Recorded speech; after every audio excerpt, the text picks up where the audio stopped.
Assalamu alaikum dear students. Hope you are all fine. You are welcome to my mentor YouTube channel. Yesterday I had discussed finance accounts assistant economics section syllabus with you. There were many queries from students, sir, make videos on different topics, and some students had said, sir, we want MCQs.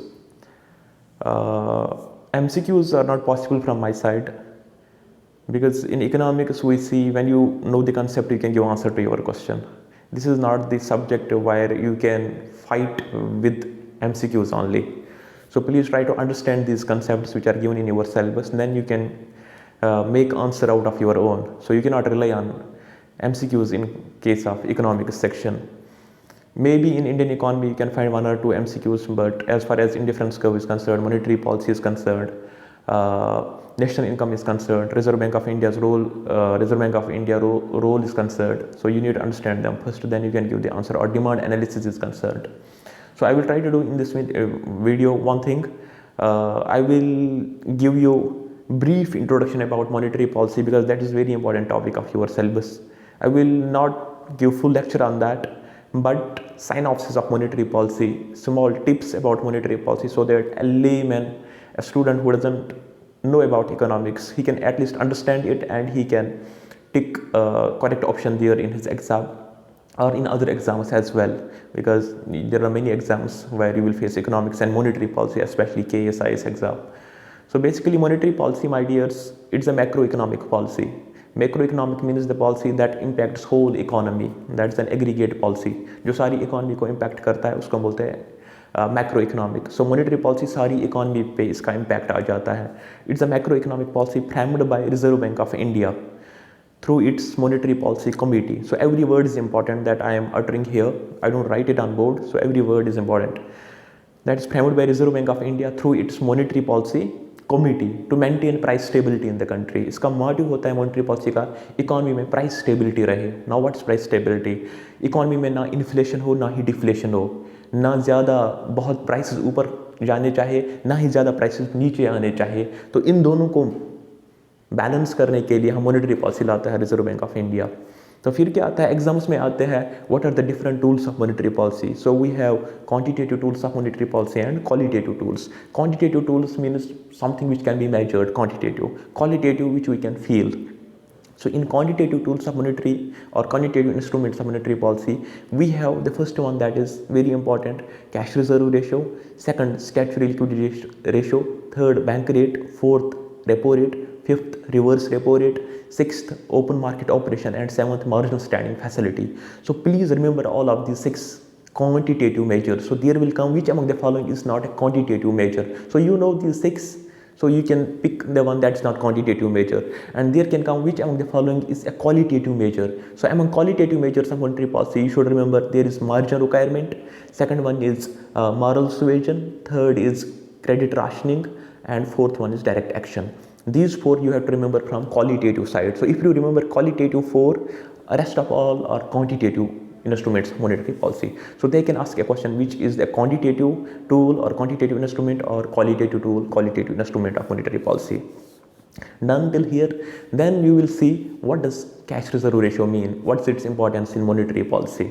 So I told you monetary policy's main motive is to maintain price stability in the country, neither inflation or deflation in the economy. So first tool that is used is Reserve Bank of India uses cash reserve ratio. What's cash reserve ratio? Cash reserve ratio, it is basically certain deposits which all the commercial banks are bound to keep with Reserve Bank of India. So हमारी हिंदुस्तान में n number of commercial banks है, like we have in our own state, UT of J&K, we have J&K Bank, we have Punjab National Bank, ICICI Bank, Canara Bank, Kamraj Bank. These are all commercial banks. So all commercial banks, these are governed by Reserve Bank of India. तो इन commercial banks के पास अपना पैसा होता है, they have their demand deposits. तो जो इनका total reserves होते हैं ना, डिमांड एंड टाइम लाइबिलिटीज जो इनके पास होते हैं, टोटल रिजर्व्स, उसमें से इनको सर्टन परसेंटेज रखना पड़ता है रिजर्व बैंक ऑफ इंडिया के पास. सो फॉर इंस्टेंस अगर इनके पास 100 करोड़ का टोटल है एक बैंक के पास, आउट ऑफ दैट 100 करोड़ इसको 2-4 करोड़ रखने पड़ेंगे रिजर्व बैंक ऑफ इंडिया के पास. जो पैसा है रिजर्व बैंक ऑफ इंडिया के पास रखता है, we call that as cash reserve ratio. So certain amount of deposits which all the commercial banks are bound to keep with Reserve bank of India. ये decide करता है reserve bank of India कि किस bank को कितना commercial banks को कितना मेरे पास रखना होगा। तो for instance right now we have cash reserve ratio 4.5%, that means out of 100 crore deposit in Jammu and Kashmir Bank, 4.5 crore it has to keep with Reserve Bank of India. That's its cash reserve ratio, CRR. Second important point is cash reserve ratio must be kept only in the form of cash. ये cash में रखना पड़ता है reserve bank of India के पास. It cannot be kept in the form of gold or any security, only cash.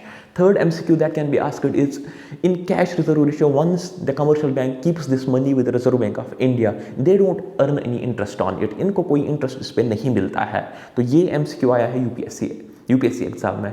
So they don't earn any interest on cash reserve ratio. Now why Reserve Bank of India wants commercial banks to keep cash reserve ratio with itself? इसीलिए कि reserve bank of India को असल में economy को govern करना होता है. जब जब रिजर्व बैंक ऑफ इंडिया को लगता है इकॉनमी में पैसा बहुत है, जब भी इकॉनमी में लोगों के पास पैसा होता है, कमर्शियल बैंक्स के पास पैसा होता है, बिजनेसमैन के पास पैसा होता है, तो उससे इकॉनमी में डिमांड बढ़ जाता है. मेरे पास पैसा है, आपके पास पैसा है, सब जाते हैं इकॉनमी में डिमांड करने. तो जब हम डिमांड करने जाते हैं, जो एग्रीगेट डिमांड होती है इकॉनमी में, ये बढ़ जाती है. और जब भी इकॉनमी में डिमांड बढ़ जाती है, उससे प्राइसेस अप हो जाते हैं. तो आप देख रहे हैं लाइक दिवाली का दिन है, ईद का दिन है, कोई भी फेस्टिवल है, तो लोग डिमांड ज़्यादा करते हैं. तो वही केक जो तब तक 80 रुपीज़ का था वो 120 में चला जाता है. वही शर्ट जो आप लाते थे 500 में, वो आपको मिलेगा उस दिन 200 ऊपर 800 में मिलेगा. तो in order to control that inflation, कि लोगों का डिमांड बढ़ रहा है, इनके पास पैसा है, reserve bank of India CRR थोड़ा बढ़ाता है. तो जब वो इसको बढ़ाता है, बैंक्स को ज़्यादा पैसा रखना पड़ता है रिजर्व बैंक ऑफ इंडिया के पास, तो वो लैंड नहीं कर पाते हैं. जब वो लैंड नहीं करेंगे, लोगों का पैसा कम हो जाता है. जब लोगों के पास पैसा कम आता है, तो इकॉनमी में एग्रीगेट डिमांड कम हो जाता है. जब एग्रीगेट डिमांड कम हो जाता है, प्राइस लेवल फिर से वापस आ जाता है, इन्फ्लेशन से बच जाते हैं. Now you will be thinking कि CRR को थोड़ा बढ़ाने से या घटाने से कितना डिमांड पे इम्पैक्ट पड़ेगा. So if we change CRR by 1%, if reserve bank of India changes CRR by 1%, there will be 90,000 crore change in money supply in the economy. तो इकॉनमी में 90,000 करोड़ का मनी सप्लाई चेंज हो जाता है बाई 1% चेंज. अगर ये 4.5% से 5.5% हो जाएगा. So that shows how much difference CRR makes. तो only motive of increasing and decreasing CRR is either to control inflation और टू कंट्रोल डिफ्लेशन. अगर इन्फ्लेशन होगा तो इसको बढ़ाएंगे, बैंक्स को पैसा ज़्यादा रखना है, और रिजर्व बैंक ऑफ इंडिया के पास अगर इसको घटाएंगे, बैंक्स के पास पैसा रहेगा, वो देंगे, वो लोगों को लैंड करेंगे, लोगों के पास पैसा आएगा, प्राइस लेवल फिर से वापस आ जाएगा, तो डिफ्लेशन से हम बच जाते हैं. That is the funda of only CRR. ऐसे सेकंड टूल है statutory liquidity ratio. What is SLR? It is the money that all commercial banks are bound to keep with themselves. तो CRR ये reserve bank of India के पास रखते हैं, SLR इनको अपने पास रखना पड़ता है in the form of cash, in the form of gold और in the form of government security. तो CRR वो खाली कैश में रखते हैं RBI के पास. SLR ये 3 तरह से रख सकते हैं, या तो खुद अपने पास रखेंगे कैश में, या रखेंगे ये गोल्ड में, गोल्ड भी रख सकते हैं, या ये गवर्नमेंट सिक्योरिटीज़ में इसको रख सकते हैं. तो this is very important point. They can keep it in the form of cash, gold and government securities. तो दैट इज SLR. सेम अगर इन्फ्लेशन चल रहा है इकॉनमी में, RBI इनको बोलेगा ज़्यादा से ज़्यादा SLR अपने पास रखो. अगर डिफ्लेशन चल रहा है तो SLR का लिमिट कम करेगा RBI, तो ये ज़्यादा से ज़्यादा लोगों को देंगे. अपने पास इसीलिए रखना पड़ता है क्योंकि अगर मैं कभी भी बैंक के पास जाऊँ, I am a bank client, तो मैंने बैंक के पास पैसा रखा है, bank should have some money, क्योंकि बैंक्स वर्क ऑन ट्रस्ट. मेरा ट्रस्ट है बैंक पे. अगर मुझे बैंक मैनेजर ने पैसा नहीं दिया, I will fight with him. तो RBI इसको बोलता है in order to make that trust of people, in order to earn that trust of people, you should have some money with yourself, so that in any case of emergency you can lend to people. So that is SLR. तो बराबर वही operation है. Inflation के time इसको बढ़ाया जाता है, deflation के टाइम कम किया जाता है. करंटली जो हमारा SLR है that is 18%. All commercial banks are bound to keep 18% of their total deposits with themselves. That's the SLR. ऐसे then another quantitative tool है that's called as bank rate.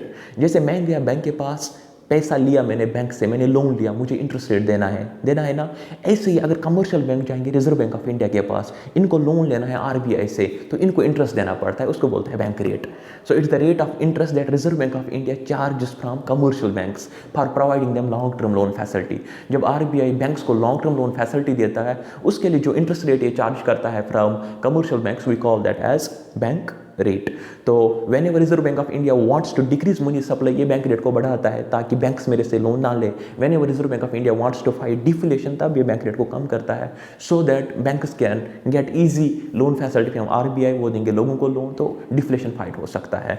So it is the rate of interest charged bye reserve bank of India from commercial banks for providing them long term loan facility. तो long term is important, वो long term के लिए देता है उनको loan facility, उस पर जो इंटरेस्ट देना पड़ता है कमर्शियल बैंक्स को, उसको हम बोलते हैं bank rate. Another tool of monetary policy that's called as repo rate, REPO, repo rate, बराबर बैंक रेट की तरह है, लेकिन एक डिफरेंस है खाली। When Reserve Bank of India provides loan facility to commercial banks for short term period, तो short term के लिए जब ये इनको लोन फैसिलिटी देता है उसको बोलते हैं हम रेपो रेट। उस शॉर्ट टर्म पे जो इंटरेस्ट रेट लगाता है रिजर्व बैंक ऑफ इंडिया उसको हम बोलते हैं रेपो रेट। तो only difference between bank rate and repo rate is bank rate provides long term loan facility, repo rate provides short term loan facility to commercial banks by reserve bank of India. Repo rate का और एक नाम है repurchase option rate या rate of repurchase option rate, that's its और name. तो ये भी हुआ कवर क्वांटिटेटिव मॉनेटरी। ऐसे क्वांटिटेटिव मॉनेटरी में reverse repo rate, what is reverse repo rate? So reverse repo rate is the rate of interest given by reserve bank of India to commercial banks for funding their excess deposits with RBI. Repo rate, reverse repo rate में, repo rate और bank rate में commercial banks लेते थे loans from RBI. Reverse repo rate में commercial banks के पास अगर ज़्यादा पैसा होगा वो सेव करेंगे आरबीआई को, आरबीआई के पास रखेंगे अपना मनी सेव, तो जो इंटरेस्ट आरबीआई इनको वापस में देगा उसको हम बोलते हैं रिवर्स रेपो रेट। ये उनका रिवर्स है। तो in case of repo rate and bank rate, commercial banks were taking money from RBI, but in case of reverse repo rate commercial banks fund their, park their excess funds with RBI. तो वो अपना बचा हुआ पैसा RBI के पास अगर रखेंगे उस पे जो उनको इंटरेस्ट मिलता है उसको हम बोलते हैं रिवर्स रेपो रेट। बराबर वही मैकेनिज्म है, अगर आप इनके पास बहुत पैसा है, ये लोगों को बहुत पैसा दे रहा है तो उससे इन्फ्लेशन होता है, तो आरबीआई इनको बोलता है इसके बजाय अगर मेरे पास रखोगे मैं रिवर्स रेपो रेट आपको ज़्यादा दूंगा, तो ये ज़्यादा फंड देंगे आरबीआई को, मनी सप्लाई कम हो जाता है इकॉनमी में। और जब आरबीआई को लगता है नहीं लोगों के पास पैसा आना चाहिए, इकॉनमी में पैसा आना चाहिए, डिमांड बहुत कम है, डिफ्लेशन चल रहा है, डिप्रेशन चल रहा है इकॉनमी में, in that case reverse repo rate को कम किया जाता है by reserve bank of India. वो इनको बोलता है अपने पास ही रखो ये पैसा, लोगों को दो, जहां आप खर्च करना चाहते हो you can do that because it wants to bring back price level in the economy. So reverse repo rate is basically given to commercial banks by Reserve Bank of India for parking their, for saving their surplus funds with Reserve Bank of India. तो ये है reverse repo rate, ये भी एक quantitative tool है monetary policy का।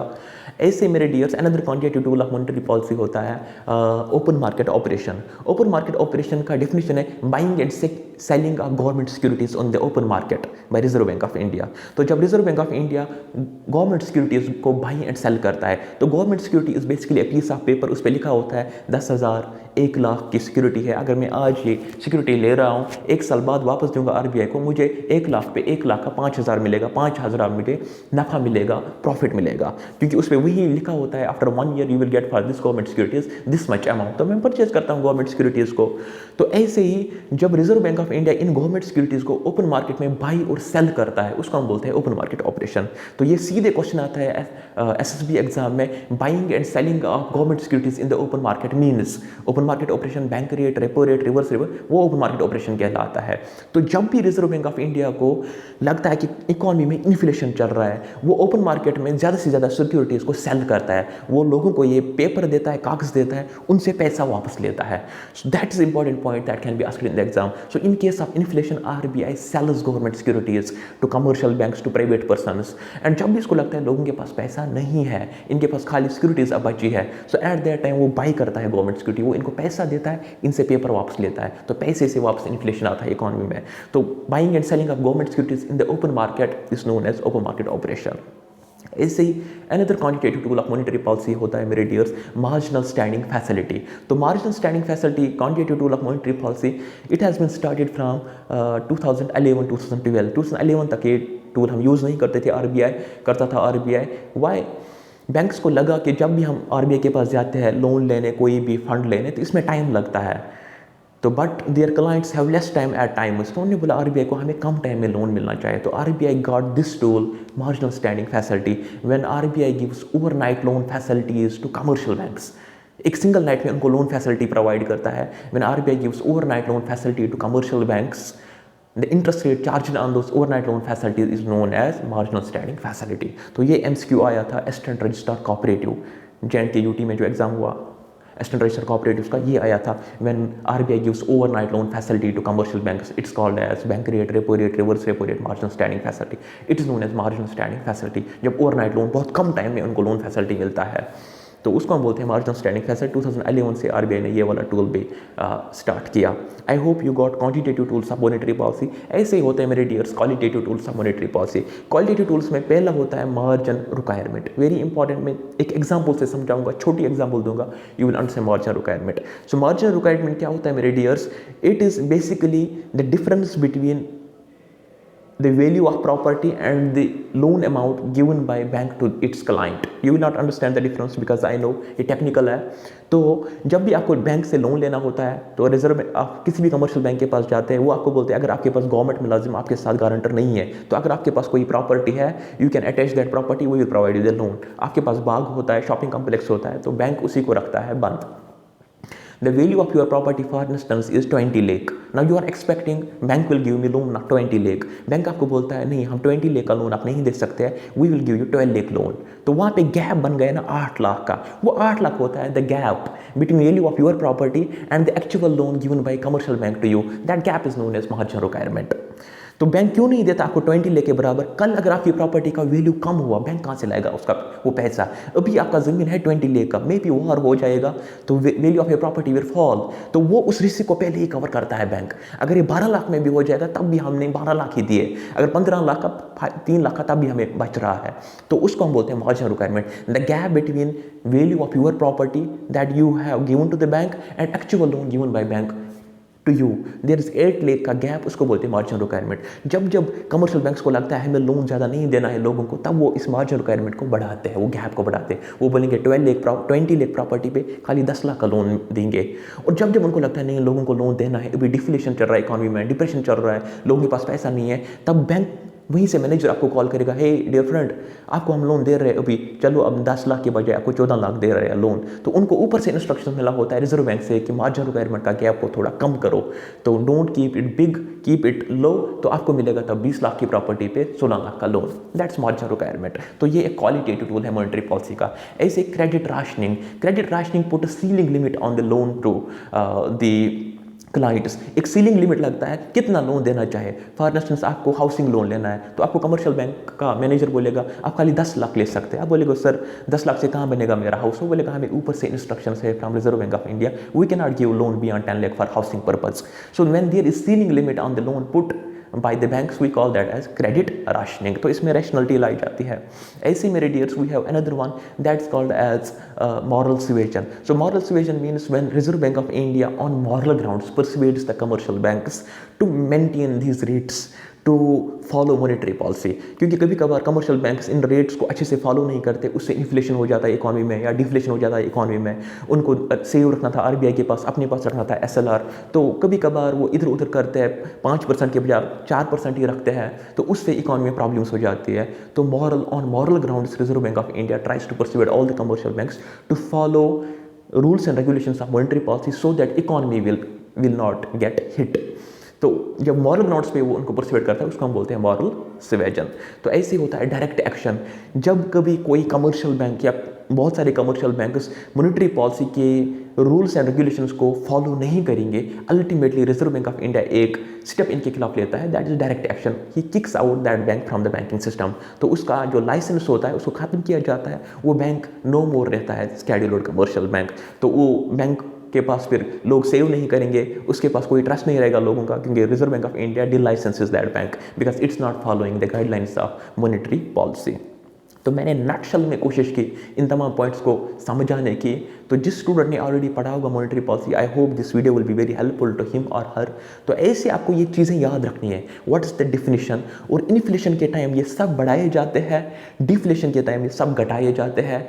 Inflation के time cell किया जाता है गवर्नमेंट सिक्योरिटी को इन ओपन मार्केट, डिफ्लेशन के टाइम बाई किया जाता है गवर्नमेंट सिक्योरिटी को इन ओपन मार्केट। ये चीज़ें आपको याद रखनी है। आई होप इंशाल्लाह अगर कोई भी क्वेश्चन इस पे बनेगा आपका आंसर निकलेगा। So economics is a subject that you have to understand, तब आपको आंसर मिलेगा क्वेश्चन का।